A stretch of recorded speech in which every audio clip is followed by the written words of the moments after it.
outside this podcast, people don't call me Chooks. A lot of people don't call me Chooks. It's only in church and personal life people call me Chooks. But in the tech space, people call me CTO. And CTO is actually my name. It's your name. It's my name. So Chukwudi Theodore Nije. But if you relate it to tech, it's actually Chief Technology Officer. Fantastic. So your name is actually... So I now turned my name to be my personal brand, right? But it's something that we also have to, share. I want to share with everybody. Yes. You have to have a personal brand. You have to identify with something. Yes. Outside of my personal life and, church, everybody identifies me as a techie, and I love it. So I don't have to introduce myself when I walk into a room. Yes. Exactly. That's interesting. All right, so Chooks, we've talked a lot about your work and even how you give back and all of that. Now, I would like to hear more around balance, because from the way you're talking, I don't see you having... I don't want to say balance. Yes. I want to be sure that you do. So how do you balance work and life? Yeah, so... Especially with all this work that you have to do. I redefine what productivity is for me. So what is it redefined? So, productivity means meeting the needs of my customer. So first of all, my customer has to be happy, because I'm there to serve. I was employed to serve my customer and meet my customer's need, right? So, for instance, my customer needs to, solve a problem using technology. How do I use what we have in our portfolio to solve that problem? So that's productivity for me. But now you now have to. The big question is which time. That's where flexibility comes in as well. Yes, especially the remote work, being flexible, being adaptable. Being adaptable. So most times my customer, I might not have a request maybe during the day, maybe between the hours of 11 to 12 or 1. And maybe I'll try to, if I don't have a backlog, maybe I'll now try to read something. But imagine if you're exhausted at that time, what do? You can take a nap. Because if you're not being productive, and maybe you don't have any requests, right? So you can take a 15-minute nap, you can take a 20-minute nap. I do it, and I'm not shy to say it. Like, I do it and I'm proud of it.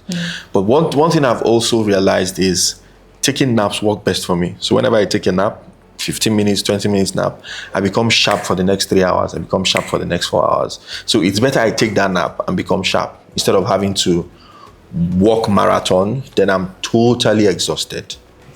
So I try to be flexible. I try to make my customers happy. I try to be available when needed. And, then that's productivity for me. But just what you just described now seems to me like just how you take your rest. Now, what about other areas of your life? Friends, family time. Do you like to travel? What do you like to eat? Because...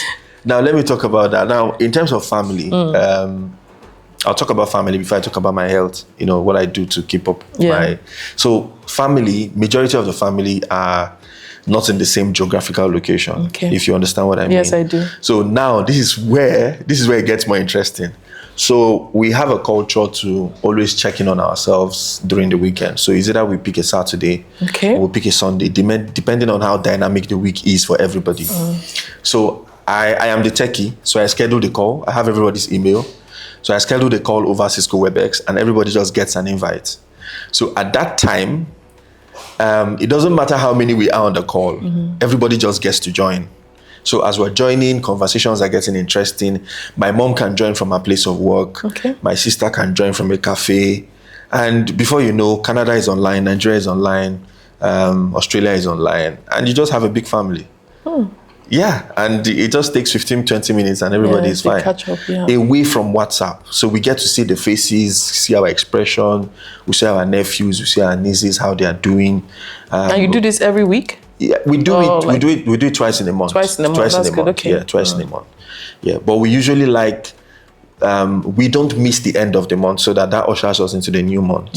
Yeah. Okay, that's good. So the other things, you like to travel. I know you travel a lot for work. So don't tell me that you like to travel. I'm talking about travel to go on a vacation and all of that. It is a bad habit, and I'm going to change in 2026. I've not had a personal vacation in a while. For how long now? For 4 years now. That's a long time. So either Chooks is either traveling for work or work. And it's a bad habit. And so you promise to change. Yes, so I commit, not promising. So I'm committing. You're committed. Yes, I'm committing to, go on a vacation without my laptop. But it's not actually possible. I don't think it's going to be possible. Yeah, it's not possible. It's not. So maybe what you would do is you travel with your laptop, but you're going to. I will be intentional. Yes, you're more intentional. Okay, this laptop, not now. Not now. This is my time, Yeah. And one interesting thing about me again is that I like to take long walks. Yeah. I enjoy walking. That's actually very therapeutic. Yes, I enjoy walking. So the longest I've done is from here to Lagos Island. Oh, wow. Yeah. So now I want to do from here to the end of Third Mainland Bridge. At a go. Okay. Yes, so but I'll be taking it, not like I want to do it, but I'll be taking it step by step, milestones. Yes, I understand.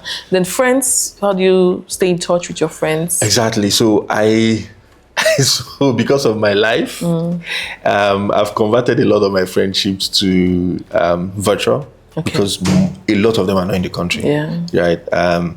So most of the intentional friends I have right now are outside the country. They're in US, Canada, and Australia. So yeah. So we have the boys' time on FaceTime. Yeah. Yeah. So everybody grabs his favorite drink and we gossip. The boys gossip. Okay, that's interesting. Yeah. So Chuks, you know what you described. I'm going to go back a bit again towards the conversation we had around your work and the impact that you're making. Yeah. So the NGO that you have with your colleague Abigail, right? That is very inspiring. And for me, a leader inspires people. I also believe that when people hear you say this, they'll be thinking, okay, what more can I do within the space that I am? I personally like to, to also influence people positively, to give back in terms of sharing knowledge, sharing information, and all of that. So when it comes to leadership, what are you most intentional about? The way you lead? I know you try to mentor a lot of young people as well who are within the tech space. But what are you most intentional about when it comes to leadership? I'm intentional about impact. Okay. Because I'm going to use myself as an example. As a leader, I am not perfect. I have my weaknesses, I have my strengths, I have my downtimes, I have my uptimes. But what I try to do is for every of this season, where I'm in my best or in my low, the impact is what keeps me focused. Because I tend to ask myself this question: what if I am on the receiving end? Exactly. Would I act like this or would I behave like this? So the impact keeps me going. The willingness for these young people to want to learn, the availability, and the inspiration I draw from it. Because learning is both ways. The ones I'm impacting on and the ones that are impacting on me, I try to make sure that I keep these young ones inspired. At every point in time, I try to make sure that, I stay focused to what I've committed to, irrespective of whatever that is going on. Last year, I had a very serious family challenge, but it didn't stop me from running NetClan. It didn't stop me from mentoring about 964 people online. It didn't stop me from that because I've made a commitment. As a leader, you have to stick by it. No matter whether it's raining, sunny, exceptions will be when I'm maybe sick or not available at that time. But I'll also make sure I make up for that time. And I commit to them that, okay, this was the reason why I was not available. So generally in leadership for me is impact. That's how I see it. Great. That's exactly what it is. So, Chuks, the basic definition of technology is systems that make things easier. Interesting. I love that topic. Yes. I know where you're going to already, so I'm waiting for it. Just making your life easy. So whatever, system that you have or product that you have that improves your life or makes work easier for you is actually technology. And it has evolved over the years. Yes. I would like us to talk about artificial intelligence.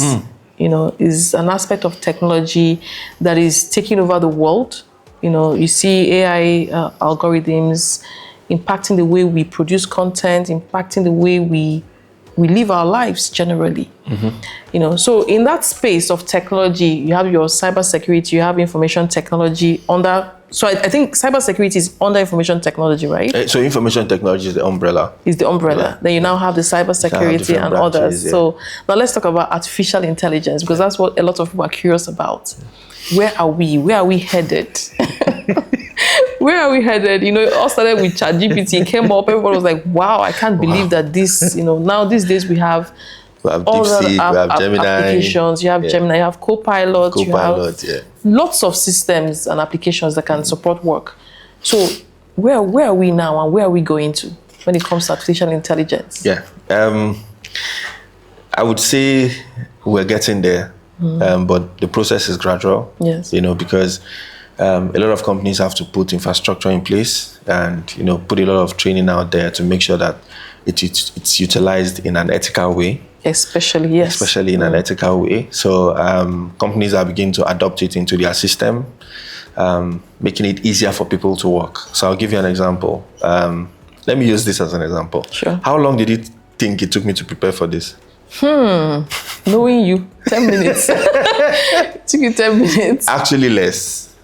Yeah, actually less. I just took the questions, you know, put it where I needed it to put in. It brought out some pointers for me and I was good. It's now relating to actually what I want to discuss, but I just needed it in bullet points. Yes. And it just gave me exactly what I needed in less than 7 minutes, right? The entire question. So first of all, it's saving you time. It's making you more productive, depending on how you apply it. Typically for me, proposals and documents that would take me 4 days to write, right? We now have tools within the system that would produce them for me in 25 minutes. Exactly. But you know, there's also this argument that you need to know what to input in there to be able to get the results you want. So data. That's data. So companies that have data would be easier for them to take those data and lump them on AI pods and have to build their local LLM to call up those information. Because come to think of it, a company that is 30 years old wouldn't argue with me that it hasn't written a couple of proposals. So how does the system or your local language or your LLM that you've written or algorithm having to go through all these files, pick details of what you've done before, what has been done before, and put it as a tailored proposal for a customer solution. Fantastic. So that's how positively companies can apply AI. It starts with data. It starts with data. Data organizing data. Data is the fundamental part of AI. Yes. You can't run any LLM without data because it has to feed on data. Yes. Now, whatever data that is generated after data has been cleaned up will now be ingested properly into the data system. Fantastic. Yeah. So we know, let me not even say that I think, because we know that AI is here to stay. So the question is, how are you making it work for you? You know, don't just sit on the sidelines and you're just observing. Yeah. Look at it, see how it's going to impact your work and make improvements. I agree with you totally in terms of productivity, time management. Time management. It is fantastic. Exactly. But also we shouldn't, I don't think for young professionals or even for young people, I wouldn't say don't depend entirely on AI, but you should be able to also gain your own knowledge to be able to use it more effectively. So the kind of prompts you're putting in will also help you to get the kind of results that you want. Yeah, even if you look at today, there are AI tailored trainings on how to utilize it. Now, the question is how many people actually know that those trainings exist? A lot of people don't know. So do you want to share? So that so I don't have much top of my head, but I'll share a few links with you after now. Yes. I know within the organization, we've done... we have proposed AI trainings that are tailored for business and tailored for engineers. Okay. I'm currently doing one now, which I would finish in a couple of weeks. So these trainings now, you know, more enhance and educate us how to apply whatever AI tool that is within the organization and make my work easy as an engineer. You know, which is the engineering part. Yes. You still have the business part, you have the finance part, you have the customer executive part. So different aspects of this system trying to solve one big problem and make work easy. So can we talk about the downsides of AI? Do you have some things that you can share with my viewers for things they need to be aware of, especially when it comes to cybersecurity? Yes. How do you protect yourself? There's a lot out there, deep fakes, you don't know what is authentic or not. What should people look out for? First of all, there's a good part of it and there's also the downside of it. Yes. The downside of it is there will be more reimagining attacks. There'll be more, organized attacks. We all saw what happened last year with some tech, big tech giants, where there were several attacks on, DNS and all of that. And that has, made that would make companies begin to think, a bit more adaptive and faster. Having to take out traditional devices and bring in AI-driven devices, because now AI has been, infused into these microchips and all. I don't want to mention any OEM because this is neutral. Yes. But a lot of OEMs are now beginning to think of about beginning to reinvent their technologies. How are we going to infuse AI to make sure that these generated attacks and these attacks that are reimagined are mitigated. We'll now have to see things like implementing more segmentation. So segmentation would now leave, the neural network side. When you connect to a network, you provide username and password. It will go to proper identity management, device management, micro segmentation in terms of an application talking to an application, API authentication. So even applications will not now trust each other. Even as human beings, we don't even trust each other. As devices, we don't trust each other. Now, applications will now trust each other. Traffic will have to trust each other. Wow. Where is it coming from?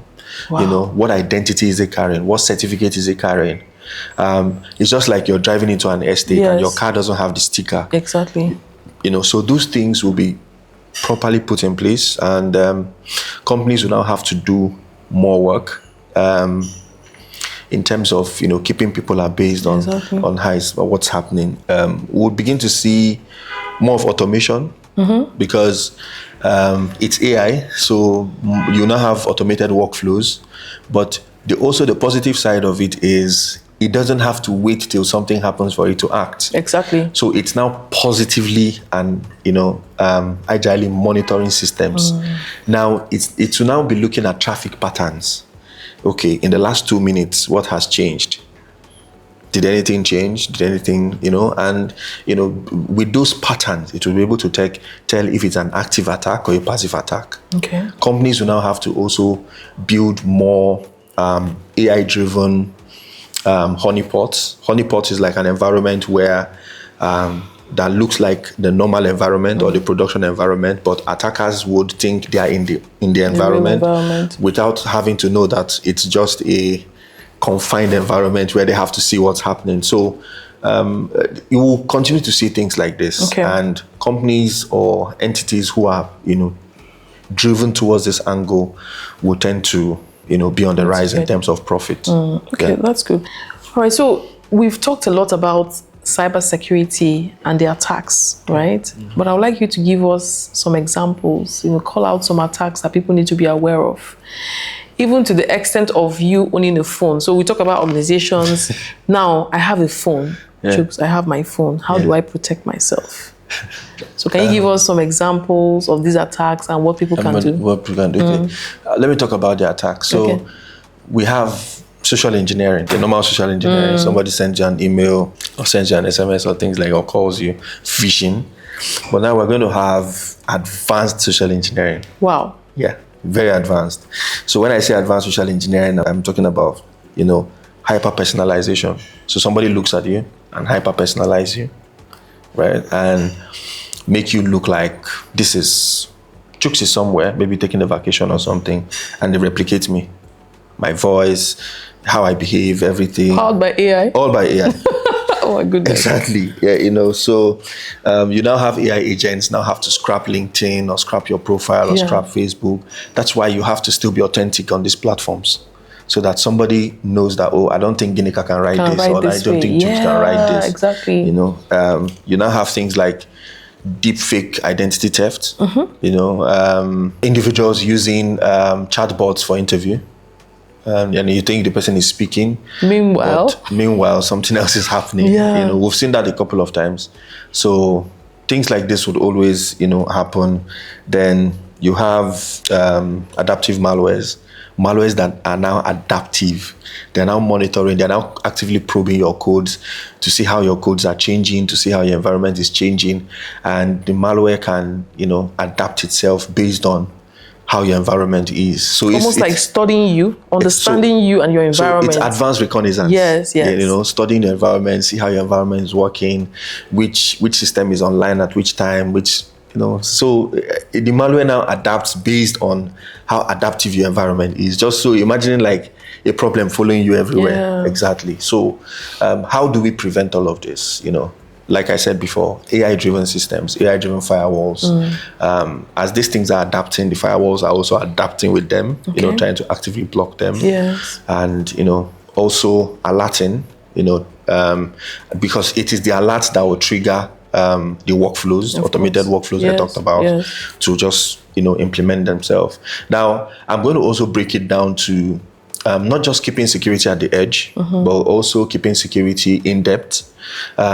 You talked about we having mobile phones. Yes. So typically in a house, in a home Wi-Fi, we would imagine that we don't need security. Right? But we do. Right? So, but how do we now bring it home? Yes. We'll bring it home by making sure we have endpoints. So endpoint security. Endpoint security. Okay. So these are softwares that you can, install on your phone that would actively put your phone in check. Okay. For example, on my personal phone, I use Office 365, and it comes with Microsoft Defender. Yeah. So you now so I have that active endpoint, installed on my phone that checkmates, my activities, make sure every device in the family is fine. I have to collect reports of, how devices are performing. And I'll give you an example, because this happened in my family. So my uncle in the US, his WhatsApp was hacked, and he didn't know. He said I was sleeping. I was sleeping and I got an alert. Oh, okay. Right. Okay. That a malicious number was requesting for OTP. So I quickly called my mom, because my uncle is not tech savvy. So I had to call my mom to drive to his house and make sure he doesn't give that OTP, because once he gives the OTP, his WhatsApp is gone. It's gone. Right? So instead of them sending the OTP to him, I instructed my mom on how to change the OTP and, enable two-factor authentication for him, and he was fine. Wow. So because I was able to, avert this because of active monitoring. There was something, actively doing the monitoring for me, not me being passive, because imagine how busy my life is. And I have to now monitor everybody's endpoint in the family of that large family. And I have to monitor at least each person in the family has about 4 or 5 devices online. So how do I manage that? How do I manage that? So that's what, individuals should start looking at.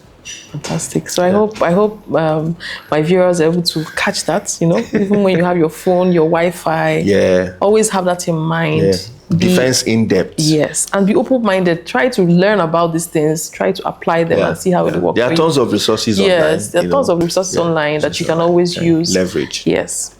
Before we leave, we've had an explosive conversation. Before we leave, if there's one advice you would like to give to young professionals, what would that be? Is unlearn and relearn. Unlearn and relearn. Right? 4 years back, I wasn't doing engineering with AI. Fast forward to 2024, 2025, AI is in the forefront. Yes. So what have I done? I've dropped some learning materials and some courses to now adapt AI into my learning. So follow the trend, but don't be too fast. Follow the trend that directly applies to you. It directly applies to your work. It directly applies to your productivity, and you'll be fine. I hope you heard that. So we'll unlearn and relearn. Yes. And you have to be curious about what it's about. Yes. What is happening, the trends shaping your industry. Yeah. Catch up with them. I have another interesting thing I want to share, and I'll seek your permission first before I share it. Yeah. So during the holiday, I read one of the bestsellers in the past 6 months, or maybe 4 months, Making It Big. Yes. Femi Otedola. I have that book. I have the book. I've read it for I read it twice now, but I want to read it again with another mindset. So you really have questions, and you really have that mindset. Exactly. So I have a lot of questions that I've asked myself. Now I want to read it and answer those questions because those questions are in that book. Yeah. So I want to answer those questions. I have them written down somewhere. So I want to consciously take time. I'm not going to be in a hurry. Before I just read it to, understand what was in the book and all of that. But this guy closed a deal last week. Earlier in the week before we, got into the new year. And it got me asking a lot of questions. Like, how does he take something from that amount or that small and make it, explosive? And it's something I really, really, really want to dive into. Yes. Because I believe I have more products that I've not brought out. Yeah. But how do I bring them out? How do you package them? How do I package them? Because it just fascinates me that, there's a lot we have within our ecosystem that we can learn from, but we're not tapping from it. So I want to be the first to start tapping from it. Fantastic. And these men have actually written principles and guidelines down that we young people will have to follow. So I intend to do more of that in 2026. Fantastic. Yeah. Fantastic. Wow, Chuks, thank you so much for being on this show. Jerry. It's been a very interesting conversation. So much to pick up from what you have shared. So much to learn from what you have also shared. So thank you so much once again. I'm excited. Yes. I'm looking forward to coming back. Maybe another topic. Of course. I'll always be, ready to have you on the show. Always ready to have you. Maybe we can talk about football. As long as we can link it to helping people, I'm all for it. For it. Thank you very much. Right. I really appreciate it. It was a pleasure. All right. So that's all from me today. 3-minute Convos with Ginika. This exciting conversation I just had with Chukwudi Theodore. I hope you gained a lot of insights from our conversation. So if there are further questions that you have for Chuks, please drop them in the comment section. I will make sure that he answers the question and responds to you. Yeah. And then before we leave, remember to subscribe to my YouTube channel. And that gives you access to all my videos, all my content. And I promise you, when you go through them, you will learn a thing or two that will always improve your life. Okay, so now let's do a bit of marketing. If you promise to subscribe, check within the comment section. I'll be dropping some links to AI courses. Wow. And our free Cisco courses. Wow. So keep an eye on this channel. Fantastic. So there you have it. You heard Chuks. So please subscribe. Yeah. Thank you. Bye. Bye.